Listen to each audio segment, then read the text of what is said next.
কত টাকার মালিক হলে হজ ফরজ হয়? খুবই কমন একটি প্রশ্ন এবং খুব প্রয়োজনীয় একটি প্রশ্ন।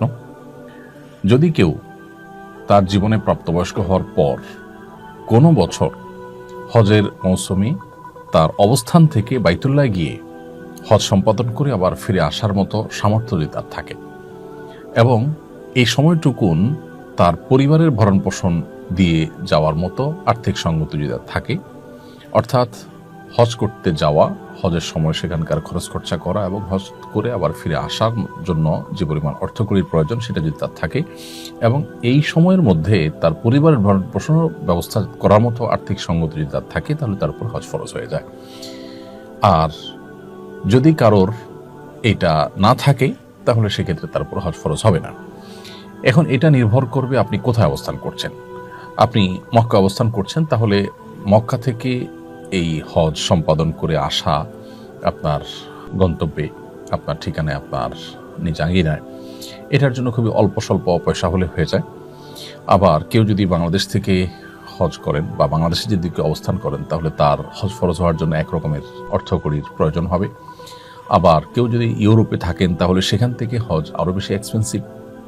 অতএব সেখান থেকে হজ করার জন্য যে পরিমাণ টাকার দরকার, সেখান থেকে এসে মক্কায় হজ করে আবার তার জায়গায় ফিরে যাওয়া এবং এই সময়ের ভিতরে পরিবার ভরণ পোষণের ব্যবস্থা করা, এটা তার অবস্থানের উপরে নির্ভর করে বাড়বে। অতএব হজ ঠিক কত টাকা হলে ফরজ হয়, এটা যাকাতের মতো নির্ধারিত কোনো অ্যামাউন্ট নেই যে এই টাকা হলে হজ ফরজ হয়। এটা নির্ভর করে ব্যক্তির অবস্থান থেকে বাইতুল্লাহ গিয়ে হজ করে আসার মতো সামর্থ্য তার আছে কিনা।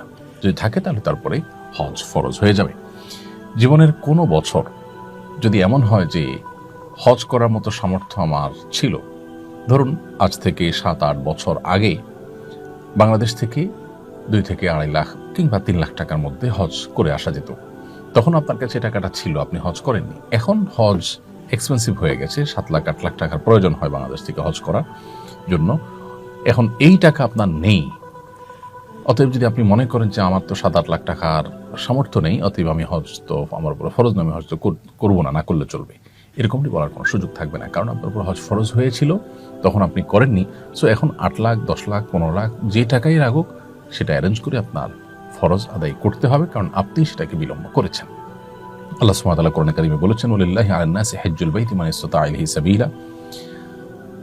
মানুষের কাছে আল্লাহর পাওনা হয়ে যায়, যদি তার সামর্থ্য থাকে বাইতুল্লাহ গিয়ে হজ করার, সে যেন হজ করে।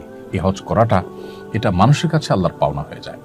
অন্যান্য ফরজ বিধানের ক্ষেত্রে আল্লাহ তাআলা পুরস্কার বলেছেন, কুতিবা আলাইকুমুস সিয়াম, তোমাদের উপর সিয়াম ফরজ করা হয়েছে, আকিমুস সালাহ ওয়া আতুজ যাকাত, তোমরা সালাত কায়েম করো, যাকাত আদায় করো। কিন্তু হজের ক্ষেত্রে আল্লাহ রাব্বুল আলামিন একটু ভিন্ন ভঙ্গিতে আমাদেরকে হজের ফরজ হওয়ার বিধানটি জানিয়েছেন। অর্থাৎ আল্লাহ বলেছেন যে কারোর সামর্থ্য যদি থাকে বাইতুল্লাহ গিয়ে নিজ গন্তব্যে আবার ফিরে আসার হজের মৌসুমে, তাহলে তার জন্য হজ করাটা এটা আল্লাহর অধিকারে পরিণত হয়, এটা আল্লাহর পাওনায় প্রাপ্যে পরিণত হয়।